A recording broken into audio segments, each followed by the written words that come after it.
Hello, I'm Stephen Sibener, and I'm a professor at the University of Chicago in the Department of Chemistry and the James Franck Institute. And today I'm going to tell you about our recent work on separating and enriching isotopes using supersonic molecular beams. This is three new methods that we've innovated in my research group. All have now been published and patents applied for, as you'll see. And these methods have notable efficiency benefits compared to more traditional methods, as well as requiring much less infrastructure to execute. The first of these methods is where we make an atomic grating on a surface. And on this surface, we diffract a supersonic beam of isotopes entrained in the flow, so they have the same velocity, and they can scatter from the surface, and due to diffraction, you can diffract into different angles. And I give you here on the right an example where we see neon 20 and 22 separated by a few degrees in space, which means if you had a catcher's mitt there and you can collect one or the other, you could have almost a complete separation in one bounce on the surface. This method is shown on the left, and why it works is that you have different quantum wavelengths of the two isotopes moving at the same velocity. And because of the different masses, they can diffract into different angles. Think about light on a grating or going through a prism. And this works very well and has been published, and a patent has been granted on this work. The second method is where we discovered that you can embed molecules into ice. And how you embed them into the ice is very remarkable. You can create a beam, again, of a supersonic jet where the flow is one velocity. But that means if you have different isotopes or isotopologues within the flow, they're moving at the same velocity, but they have different momenta. Because of that, they can embed into a surface with different threshold energies. We've discovered that, for example, demonstrating here with xenon, that we can get a very nice enrichment of several percent in just one collision with a surface. And because of that, you have the option of collecting the molecules that embed into the ice, or the ones that reflect from. So you can collect the heavier ones or the lighter ones very nicely. And this works well, has been published, and a patent is now pending on this. The third and final method is very exciting and very new, where we've discovered that if you have molecules or atoms striking a surface under non-equilibrium conditions, which means the velocity of the beam is much faster than it would be if it was at the temperature of the surface, that you can get preferential condensation.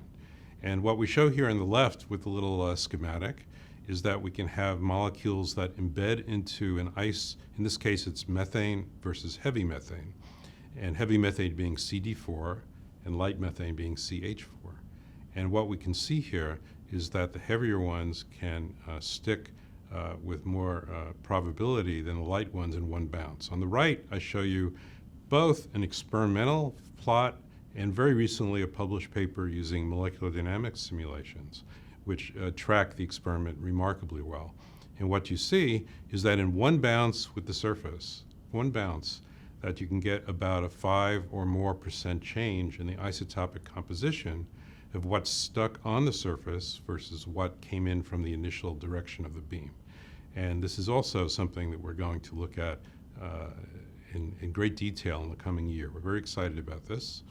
And you can have light or medium isotopes or isotopologues that this is relevant to. I just thought I'd throw this up to show you this is all fairly recent. The first method, doing diffraction for an atomic grating, was published in 2017. It got a lot of press from the Physical Society. And that patent has actually been granted now. So that's a patent granted in 2022. The second method has been applied for, was published in 2020. And that's where we are using the embedding into ice. The third method was just published in 21, the experiment, and in 23, the big molecular dynamics computer simulations, which verify the effect. And this is going forward now with a patent application as well. So we're very excited about this. So these methods have specific regimes where they're applicable. They're efficient in that in one bounce on the surface, you can see percentages of change in isotopic composition as opposed to very minuscule ones you see with more classical things that you're probably familiar with. Also, the methods are rather simple.